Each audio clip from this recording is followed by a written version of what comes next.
A vida não perdoa quem insiste em ignorar suas regras. Ontem, João, meu vizinho, decidiu encerrar sua trajetória aos 46 anos. Homem com 2 graduações, proprietário de um imóvel no Morumbi, deixou um bilhete revelador. Não vivi minha própria vida. Durante décadas, seguiu a risca o que lhe ensinaram ser correto, trabalhar com dedicação, acreditar na justiça. No fim, acumulou dívidas de R$ 200.000 uma esposa que o desprezava e a convicção de ter desperdiçado cada oportunidade. O que faltou? Conhecer as regras reais do jogo, aquelas transmitidas há milênios em famílias judaicas, mas mantidas em segredo para a maioria.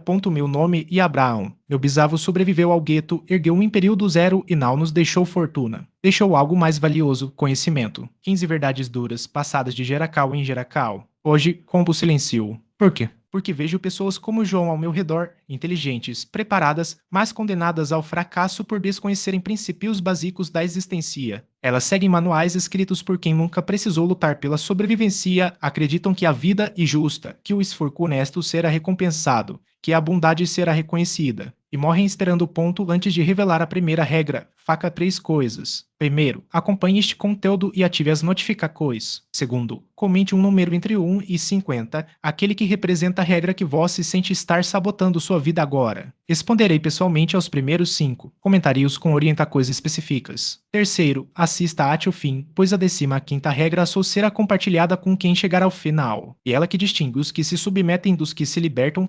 Há um provérbio na Tora. A verdade machuca, mas só através dela vem a liberdade. Você está preparado para abandonar a ilusão de vítima e assumir o papel de quem enfrenta a realidade? Para enxergar a vida sem os filtros cor-de-rosa vendidos desde a infância? Para admitir que muito do que lhe ensinaram pode ter sido uma mentira bem intencionada. Regra número 1. Ninguém vira salvo-lo. Nas famílias judaicas, essa é a primeira lição dada a uma criança quando começa a compreender as palavras. Nem os pais, nem Deus, nem o Estado, ninguém assumirá essa responsabilidade. Você pode rezar, esperar, ter fé, mas enquanto não se levantar e agir, permanecerá no mesmo lugar onde caiu. Sabemos que isso dói. Nos ensinaram o contrário, que a bondade seria notada, que o trabalho duro seria valorizado, que o universo conspira a favor dos que acreditam. São mentiras reconfortantes, anestésicos para manter as pessoas passivas enquanto a vida passa. Meu tio Shmuel sobreviveu ao Holocausto. Tinha 17 anos quando foi levado a um campo de concentração, o corpo enfraquecido pela fome. O que ele me disse sobre aquele lugar? Os que esperavam pela salvação morreram primeiro. Ficavam sentados, rezando, aguardando um milagre e pereciam. Os que sobreviveram foram aqueles que fizeram algo, por menor, que fosse todos os dias.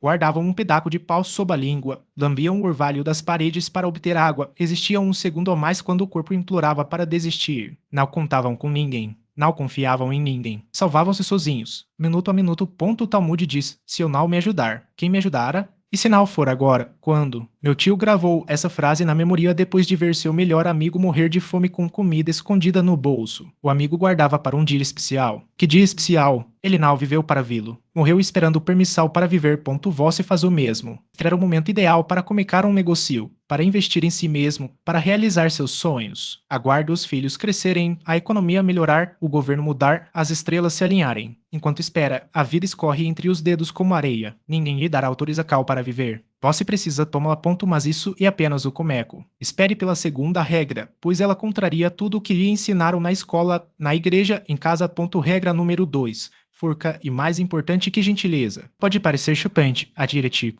Como alguém que fala de sabedoria pode dizer isso? Mas nas famílias judaicas, essa lição é transmitida em particular. Seja gentil, mas antes, seja forte. Um fraco gentil não passa de uma vítima fácil, uma ovelha que facilita o trabalho do lobo.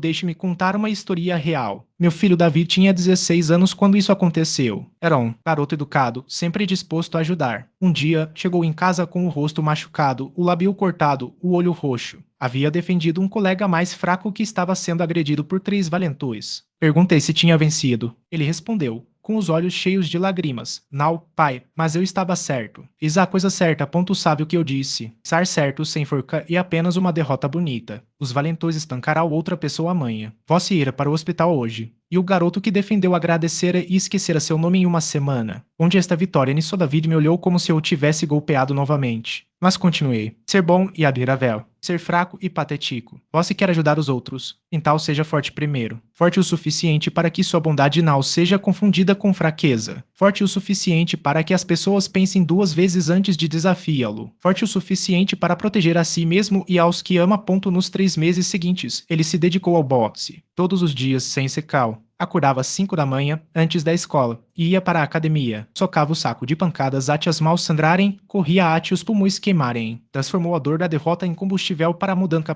6 meses depois, os mesmos valentões tentaram intimidar outro aluno. David se colocou na frente em silêncio, apenas com a postura de quem sabe o que é capaz de fazer. Eles recuaram, sem violência, sem sangue. Apenas a presença de alguém forte que escolhe ser gentil, mas pode escolher não ser. Hoje, David e respeitado, não explorado. Ele e gentil e forte, uma combinação rara, porque precisa ser renovada todos os dias. E nem sempre e feita.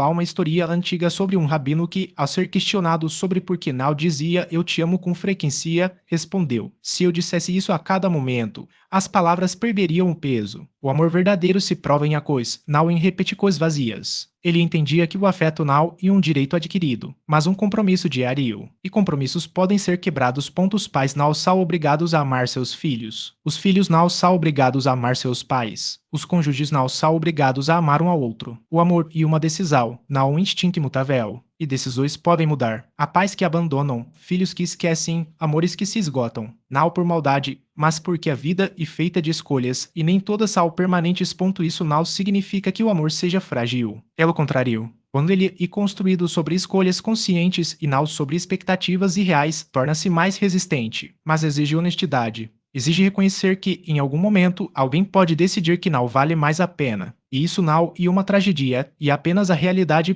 Nas comunidades judaicas, há um ditado que diz: confie em Deus, mas tranque a porta. O mesmo vale para o amor. Não se pode presumir que ele estará lá para sempre. E preciso cultivá-lo, protege-lo, renova-lo. É, acima de tudo, não se iludir, acreditando que ele é incondicional. Porque no fim, a ti mesmo Deus pode se afastar. Não por crueldade, mas porque ele também faz escolhas. E se ate ele não e obrigado a amar, porque os outros seriam um amor não e um contrato com cláusulas eternas. E um acordo que se renegocia a cada dia. E quem não entende isso vive em uma ilusão perigosa, a de que alguém, em algum lugar, lhe deve afeto. Não deve. Ninguém deve nada a ninguém. A única pessoa que pode garantir seu amor é você mesmo. E mesmo assim, sou ate o dia em que decidir o contrário reconstruir o que perdemos. E se eu gastar energia perseguindo o passado, quem vai construir o futuro? Ela não entendeu na hora. Ninguém entende na hora. A raiva é uma resposta automática, como um reflexo. Mas a raiva é um combustível que queima o próprio tanque antes de mover o carro. Eu poderia ter passado anos em tribunais, gastando mais dinheiro do que ele roubou, perdendo noites de sono, envenenando meus dias com ressentimento. Poderia ter me tornado um homem amargo, obcecado por justiça, enquanto o mundo seguia em frente sem mim. Mas para que 5 milhões eram muito. Mas não eram tudo. Não eram minha dignidade, minha família, minha capacidade de recomeçar. E recomeçar foi o que fiz. Não esperei a justiça chegar. Não esperei que ele se arrependesse. Não esperei que o universo me compensasse. Voltei ao trabalho no dia seguinte. Liguei para clientes, renegociei contratos, cortei despesas, busquei novas oportunidades. Em 6 meses, já, tínhamos recuperado metade do valor. Em 1 ano, estávamos acima do que tínhamos antes.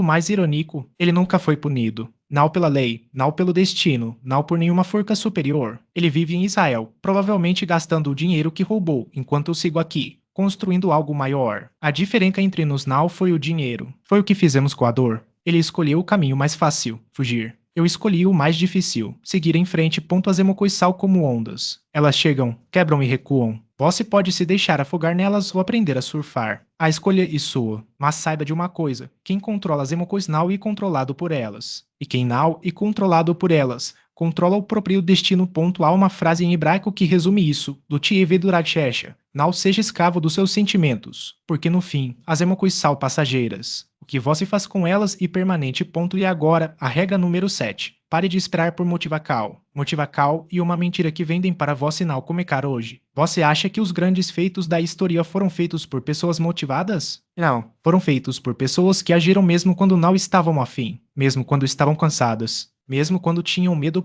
A motivacal é como um vento, sopra quando quer, some quando precisa. A disciplina é como um motor, funciona mesmo quando não há combustível. E a disciplina, não a motivacal, que separa quem realiza de quem apenas sonha.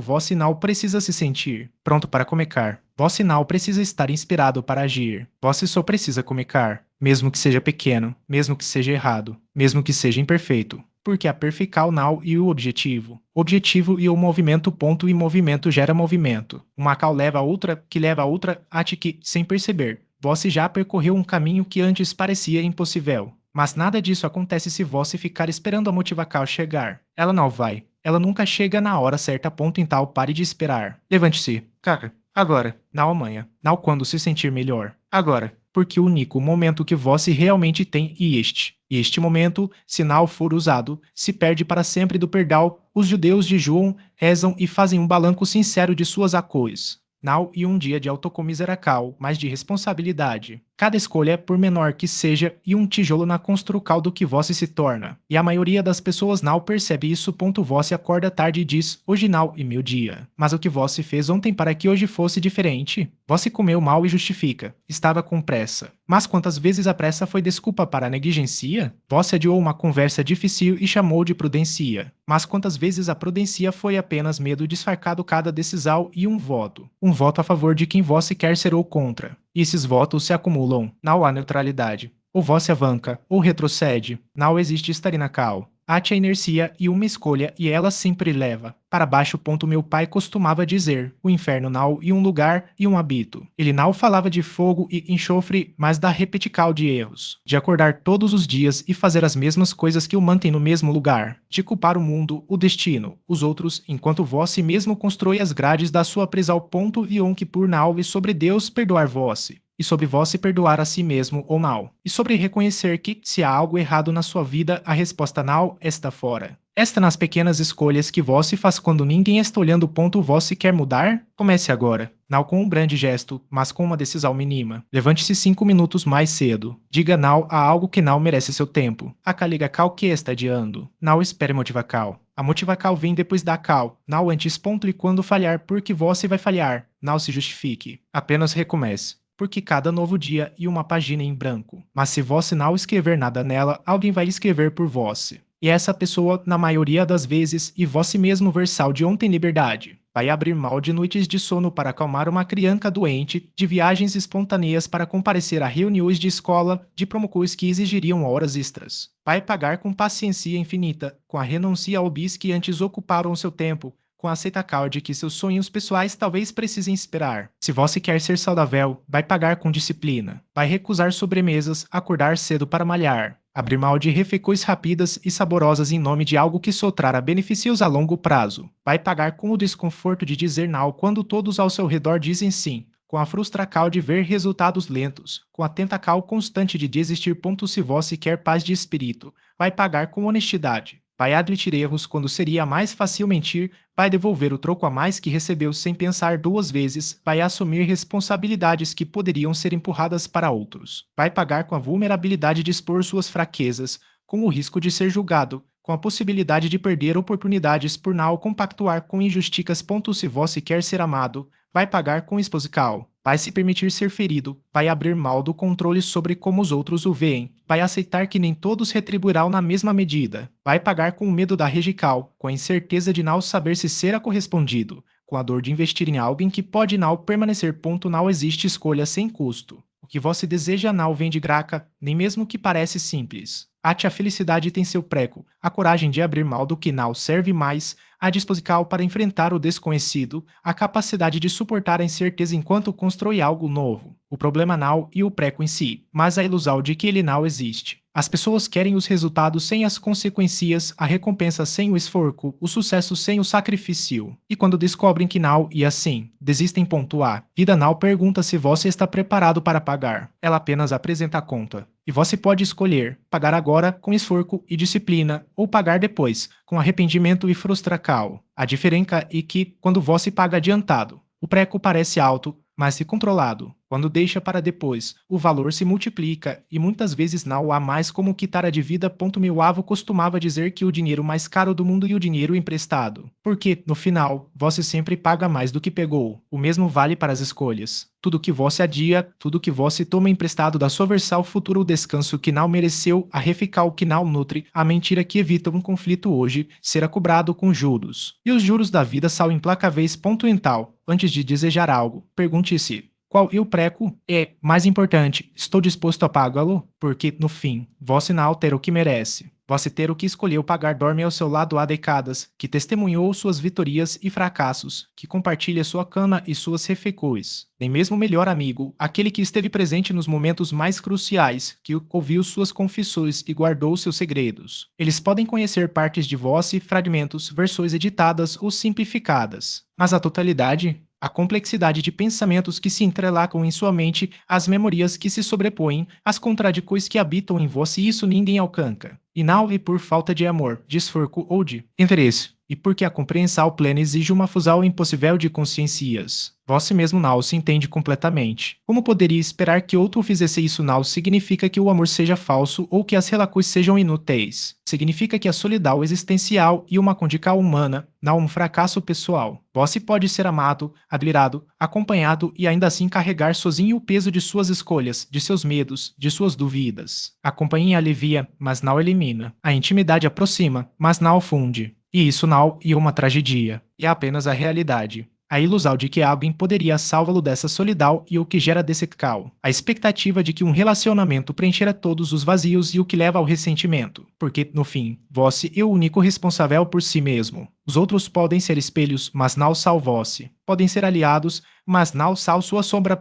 E aqui está a ironia. Quanto mais você busca ser entendido, mais se afasta da possibilidade de sê-lo. Porque essa busca muitas vezes se transforma em exigência, em cobrança, em frustração. Você começa a moldar suas palavras, a filtrar seus pensamentos, a apresentar apenas o que acredita ser aceitável. E, assim, se torna ainda mais incompreensível para os outros e, eventualmente, para si mesmo. A verdadeira conexão não surge da perfeita compreensão, mas da aceitação da incompreensão. Do reconhecimento de que o outro é um mistério, assim como você. De que o amor não exige decifrar, mas respeitar. De que a companhia não é sobre fusão, mas sobre coexistência. Então, quando sentir que ninguém o entende, lembre-se, isso não é um defeito do mundo, é a natureza das coisas. Você não é um enigma a ser resolvido, mas uma pessoa a ser vivida. E, às vezes, o maior ato de coragem não é ser compreendido, mas continuar existindo mesmo assim, mesmo quando as palavras não bastam, mesmo quando os silêncios pesam, mesmo quando a solidão parece insuportável. Porque no fim, você não precisa ser entendido para ser real. Você só precisa ser que dorme ao seu lado todas as noites, que testemunha seus momentos mais vulneráveis, nem mesmo os filhos, que carregam seu DNA, sua aparência e seus gestos. E, no entanto, aqui reside o mais inquietante. Nem você mesmo se compreende por completo. Quantas vezes agiu de uma forma e, depois, questionou por que fiz isso? Quantas reações surgiram sem aviso, como se viessem de um lugar além do seu controle? Quantas vezes seus próprios sentimentos, pensamentos e decisões o surpreenderam como se pertencessem a outra pessoa se apropria mente e escapa em tantos momentos? Como esperar que os outros a decifrem? No misticismo judaico existe o conceito da Neshama e tira a alma adicional que se recebe no Shabat. Por trás dessa ideia está uma verdade mais profunda. Cada alma é tal singular, tal individual, que a Deus a criou separadamente, não inserir, mas uma alma com atenção plena. Por isso, você é único a ponto de sentir uma solidão existencial, porque, literalmente, não há e nunca houve ninguém exatamente como você. Essa é a bencal e a maldical da individualidade. A bencal e que você é especial, insubstituível, um universo em si mesmo. A maldical e que esta, em essência, sozinho na experiência de ser quem é. Ninguém jamais sentirá o que você sente da maneira exata como você sente. Ninguém compreenderá seus medos, seus sonhos ou suas motivações com a mesma profundidade que você. Porque ninguém habita sua mente. Aceite isso, não como uma tragédia, mas como um fato. Pare de buscar a alma gêmea que o completara, que o entendera perfeitamente, que preenchera o vazio. Essa pessoa não existe. Nunca existiu. E um mito romântico alimentado por histórias e filmes, mas que não corresponde à realidade. Em vez disso, procure alguém cuja estranheza não o incomode. Alguém cujas peculiaridades se alinhem às suas, sem exigir que sejam idênticas. Alguém que não precise compreendê-lo por inteiro para aceitá-lo por completo. porque relacionamentos não se baseiam no entendimento total, mas na aceitação mútua de diferenças fundamentais. Liberte-se da prisão de precisar ser compreendido. Você não precisa se explicar o tempo todo. Não precisa justificar suas escolhas. Não precisa fazer os outros entenderem. Apenas viva. Tome suas decisões. Siga seu caminho. E deixe que interpretem como quiserem. Afinal, as interpretações alheias dizem mais sobre quem as faz do que sobre quem e interpretado. Ponto agora, uma última regra. Tal, essencial que deve ser guardada até o último dia. Reconheça o valor do tempo. Não o dinheiro, não o ouro, não as moedas digitais. O tempo. Na tradição judaica existe uma oracal chamada Asman, recitada em momentos especiais. Nela, não se agradece pela riqueza, pela saúde ou pelo sucesso, embora sejam importantes. Agradece-se pelo tempo, pelo dom de mais um dia, mais uma hora, mais um instante, porque o tempo é a única coisa que não se pode comprar, roubar, emprestar ou recuperar. Ele é dado em quantidades desconhecidas e gasto em tempo real, quer se perceba ou não. Você sabe quanto tempo lhe resta? Ninguém sabe. Podem ser 60 anos, podem ser 60 dias, podem ser 60 segundos. Faça o cálculo. Pegue sua idade atual, subtraia de 75 a expectativa média de vida. Multiplique o resultado por 365. Esse é o número aproximado de dias que lhe restam. Talvez menos se a saúde não colaborar. Talvez mais se a sorte estiver ao seu lado. Mas provavelmente algo próximo disso. Ponto agora, subtraia um terço desse total, pois e o tempo que você passara dormindo, não vivendo, apenas dormindo. Depois, subtraia outro quarto, pois e o tempo que dedicar a trabalhar para outros, construindo sonhos alheios. O que sobra são migalhas. E como vocês gasta? Rolando feitos infinitos, discutindo com desconhecidos, reclamando do que não pode mudar, adiando o que deveria fazer, consumindo entretenimento vazio. Qualquer coisa, menos viver de forma deliberada. Meu bisavô, antes de morrer aos 89 anos, me chamou. Segurou minha mão com uma forca surpreendente, daquelas que só aparecem nos últimos dias. E disse, Abraão, vivi 89 anos. Mas a vida de verdade, a que importa, durou apenas 5. 5 anos em que estive realmente presente, realmente vivo, realmente fazendo o que importava. O resto foi existência. Foi passar o tempo. Foi deixar a vida acontecer, em vez de fazê-la acontecer. Ele chorou. Um homem que sobrevivera a guerras, construíra um império, criara uma família, chorou como uma criança. E completou, não repita meus erros, não espere envelhecer para perceber que desperdicou sua vida. Viva agora, não amanhã, não quando se aposentar, não quando tiver mais dinheiro. Agora, eu mal repeti os erros dele. Viver intensamente, imperfeitamente, mas de forma deliberada. Cada escolha foi consciente, cada dia proposital. Não deixei a vida me acontecer, eu a fiz acontecer. E vós? Está vivendo ou apenas existindo? Está fazendo escolhas ou deixando as circunstâncias decidirem por vós? Está gastando seu tempo com o que importa ou com distrações que anestesiam? Essas regras não são filosofia, não são teorias. Não são ideias bonitas para debates em jantares. São um guia para a sobrevivência em um mundo que não foi feito para sua felicidade. O mundo foi criado para testá-lo, para ver se você é forte o suficiente para construir a sua própria. Você ou passa por esse teste com dignidade ou se quebra, como meu vizinho João, que tinha tudo e morreu com nada, porque ninguém lhe contou as regras verdadeiras. Há um último ensinamento que quero compartilhar. Talmud diz, não seja como os escravos que servem ao mestre para receber uma recompensa. Seja como os livres, que servem sem esperar nada. Primeiro, torne-se você mesmo. Íntegro, honesto, proativo, responsável, forte. Porque não se pode dar o que não se tem. Não se pode ser luz para os outros se estiver apagado por dentro. Não se pode salvar alguém se estiver se afogando. Construa-se primeiro. Torne-se inquebrável. Não porque nada possa derrubá-lo, mas porque aprendeu a se levantar sozinho. Seja a pessoa que gostaria de conhecer, o pai que gostaria de ter tido, o amigo que precisou, mas não encontrou, o líder que admiraria. E, somente em tal, ajude os outros a fazerem o mesmo. Se essas palavras romperam suas defesas, se chegaram a um lugar onde você não deixa ninguém chegar, inscreva-se no canal agora. Clique no sino, porque, no próximo vídeo, compartilharei 7 segredos judaicos de manipulação. Como reconhecer quando está manipulando você, como se proteger e como usar essas técnicas de forma ética. Esse conhecimento custou o sangue da minha família. Foi aprendido em guetos, campos de concentração persericos. Foi refinado ao longo de 3.000 anos. E eu ofereço a você gratuitamente. Comente abaixo o número da regra que mais o impactou. Diga qual delas o atingiu, qual expôs uma verdade que você vinha evitando.